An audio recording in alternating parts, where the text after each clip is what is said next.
Greetings, friends and fellow cigar bongs, guitar enthusiasts. Del Puckett here, and I'm sorry I left you hanging on the last video. My bad. But truth be told, it was getting late, and I was getting tired, and I looked at the clock up there, and I'm like thinking, I ain't got it in me to stay up to 3 in the morning to finish this guitar up, and do it justice, right? So I wanted to like savor the build. So anyhow. So in this build here, we're going to complete this. Guys, I'm literally in the home stretch, dude. We are just about to launch. Yeah, so we did it, install this Psycho. You saw the last video, we installed the Psycho. Everything's all ready to go. And like I said, we are just going to, I just put the tuners on. And what? Oh yeah, I measured twice, so that way I only cuss once. I was gonna use some hide glue and stuff like here, but because I have to take it off, put it on, take it off, put it on, take it off, put it on while I'm building it, I just went ahead and opted for screws. So I am screwing it into these blocks here. So what I'm doing right now is I've got this awesome bridge piece. If you guys remember, this box was gifted to me by Jeffrey Elliot, shout out. And he also provided this awesomely fabricated, it was steel, and then I just painted it black. This is like the string catch, like the strings are gonna go in there for the 3-string, and they're spaced out perfectly with the 2 screws for the mount. So I measured it, and I got exactly where it's at. Now, but now I need to do the ground wire, and I was looking, and as you can tell, my workshop is a mess. No judgment. No, don't you dare judge me. Don't you dare judge me. I'm just kidding. You can judge me.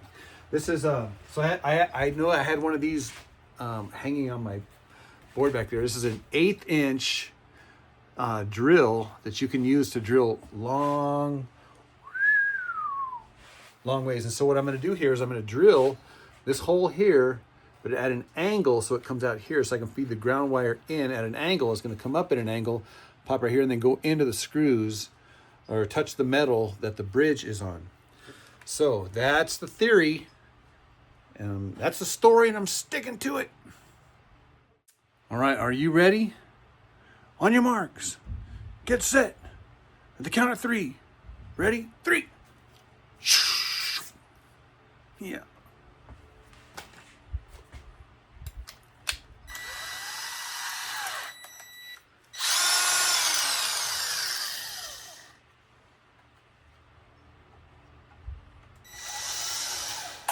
Okay, we're going for the angle here, guys. Angle.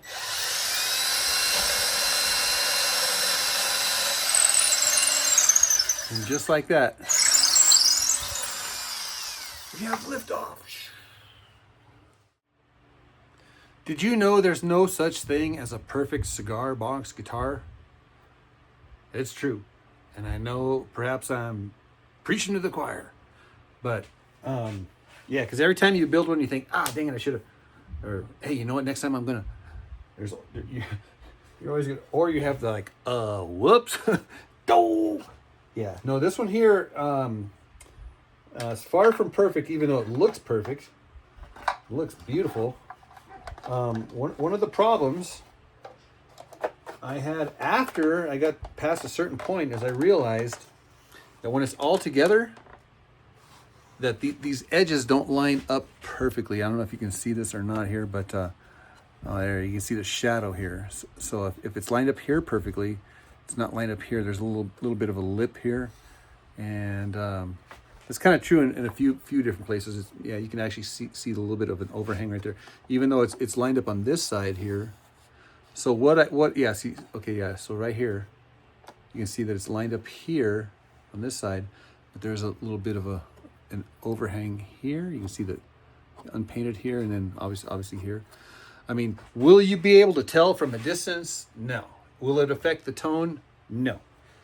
The only thing is it's going to affect my mind and my OCD, because I coulda, shoulda, woulda got it perfect. The way I could have got it perfect was I put it all together, buttoned it all up, right, and then go back and file this all, and sand it so that the contours are perfect. And so, yeah, so I will do that in the next time I do a flying V, I will learn from this flying V. And so the mistake that I made in this flying V will not translate into the other flying V. But I did want to show you kind of a little, maybe a common sense trick or whatever. So I had to drill the holes for the, to mount the top into the block. And I want it to be consistent as far as when I take it off, put it on, take it off, put it on, especially when I was drilling the holes for the string catch here. So what I did is I got it by feel as best I could all the way around. You know, so basically what I'm doing is I'm compromising. In other words, if there's a lip here and then not a lip here, I'll kind of use my fingers here to feel it and my thumb here to feel it to make sure that it's equal. And the same thing, I'll come over here on this side here and do the same thing. And I'll kind of find the happy medium where it's about the same on either one. And then get my toothpick and then put her in the hole. And so the hole is already drilled. And so I'm just using these toothpicks to hold the top in place. Does that make sense? No other reason. It's just so that it doesn't shift on me while I'm goofing around and doing stuff, right? And you'll know if you got it right because that toothpick will go straight in.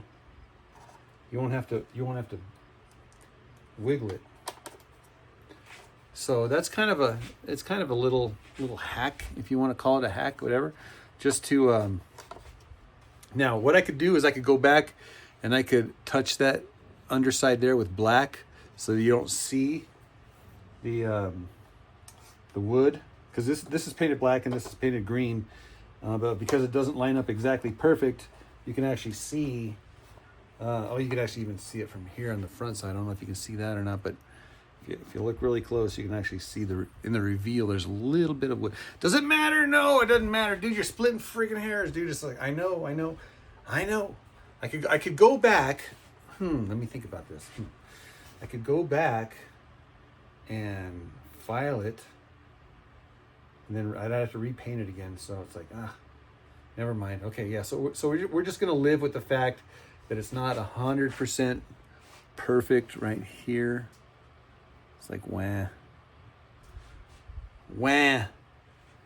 So that's why I'm saying, guys, when there's is there such a thing as a perfect cigar box guitar? The answer is yes. So I grab my Sharpie, and all I'm going to do is I'm just going to get the top of this guy painted black so that you don't see, or it's not noticeable when you're looking, and you're not going to see that wood.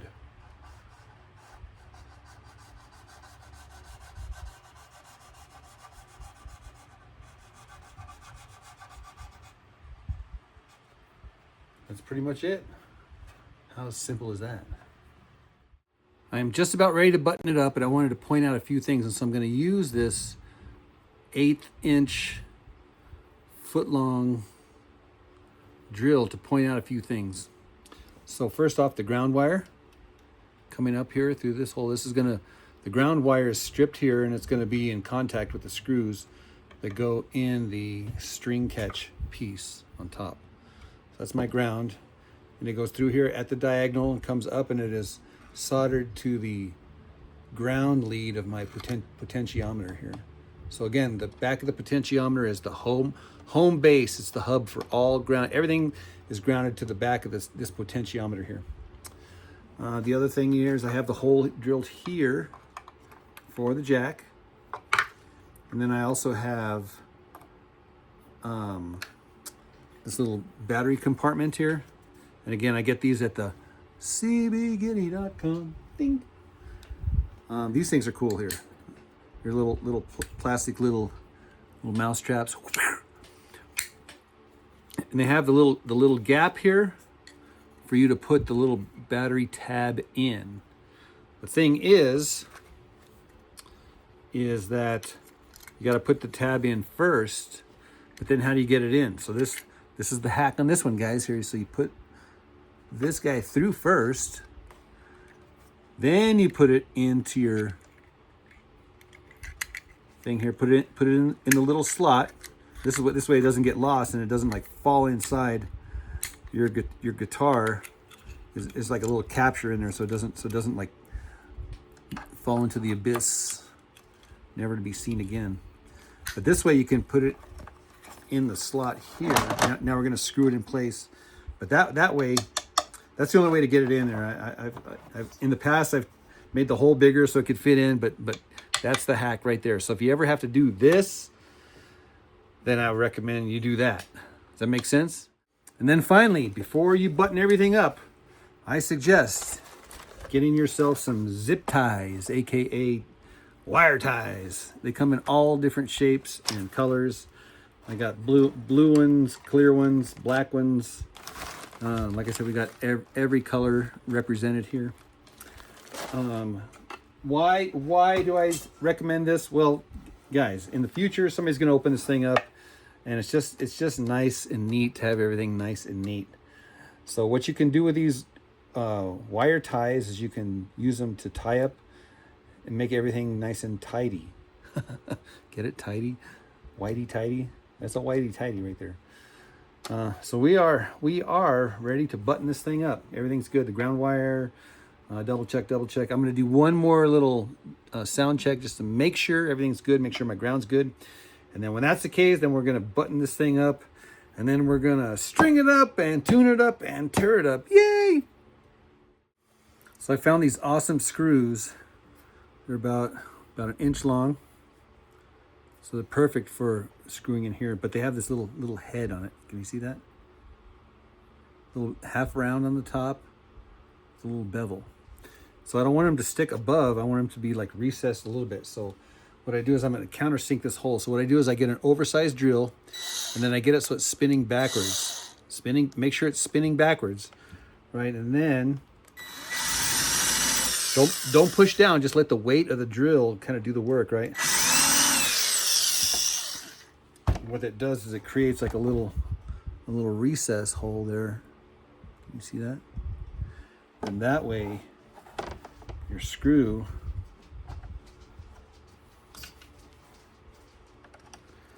when it's all the way in,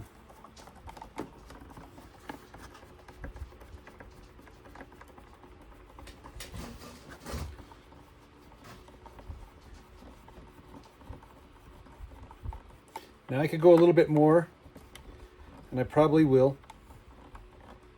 Oh yeah, look at that. Beauty. Oh my gosh, that's perfect. That's perfect. Never mind. I'm not going to go back and do it again. Can you see that, dude? And if you feel it, you can see that it's like so pert near perfect, except for that little lip right there. Look at that.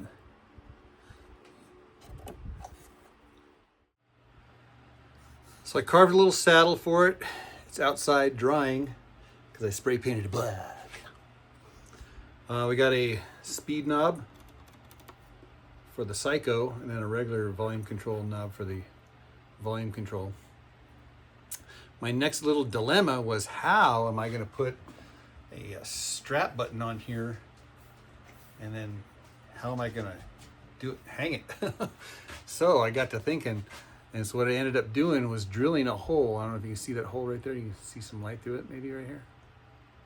And I used a little tuner grommets on both sides there. So I just created a little hole here. And so now what I wanted to do was fish this para rope, but the rope is too thick for the hole. So I got a little tiny piece of wire, and I can fish the tiny little piece of wire through, and then I taped it in hopes that I can actually pull it through without it coming off. And I don't know if I can or not, because it doesn't feel good. Actually, I got it. I did a little push pull. I pulled it from this side, and I pushed it from this side and did a little twisty, and then eventually came through it, and I grabbed it and I yanked it, and I was like, yeah! It's just like catching a big fish. So anyhow, so this is going to be the, oh, can you hear what that is the battery bouncing around inside of here. So I'm gonna fix that because I don't want to hear. I have the nickel wound strings on here, and it's the same gauge as the 44, 34, and 26. And I am tuned G, D, G. And so that's unplugged. It's got like a banjo-y sound, right?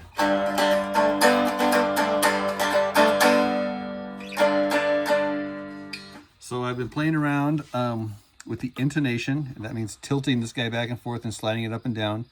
So I got it pretty close. So I got the G here is the same as open, and you got to play around with it. Make sure that you move this thing here so that all the notes here at the 12th fret are exactly when they're open. That's so important. That's called intonation.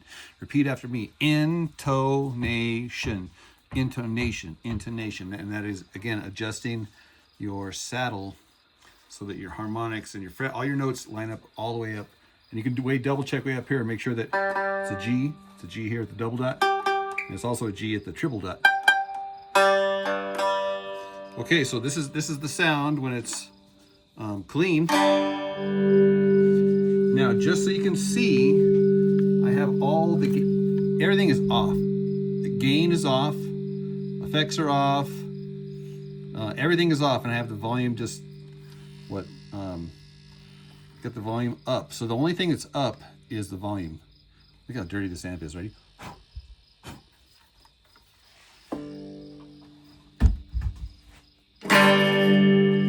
Okay, so I'm going to put you through the clicks here, right? So this is off or zero, whatever you want to call it.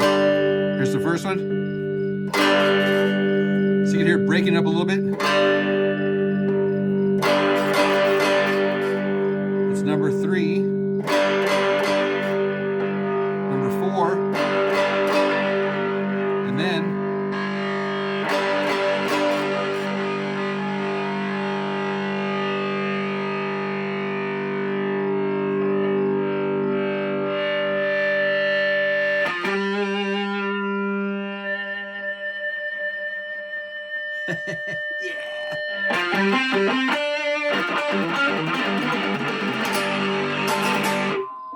okay, yeah, so I'm going to play you a song, and I'm going to give it 1 click, 2 clicks. This is the middle of the road, medium gain. That's still plenty of gain.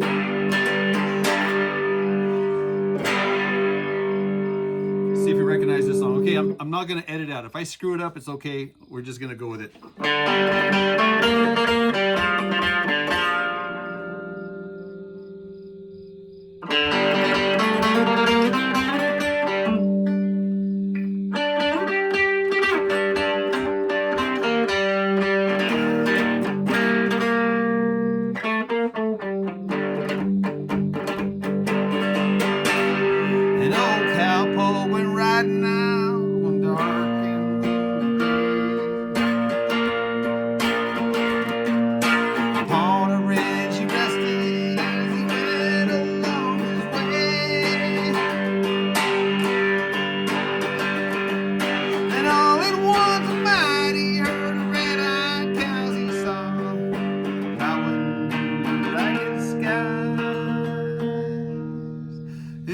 Cloudy draw.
that hurt, but they ain't caught dead. 'Cause they got to ride forever on that range up in the sky. Somebody's coming on, they heard them one cry.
That was horrible. But this guitar sounds sweet. All right, so I'm going to take the saddle out, file the underside of it a little bit more to get the strings just a little low, because the action is just a tiny bit high. I think lower it just a little bit, ever so slightly. So guys, what do you think of this thing, huh? Is it dumb or is it psycho? All right, here's one for the thumbnail, guys. Right here, guys. Ready? All right, guys, that's it for this video. Cheers. We'll see you around, and God bless. Adios.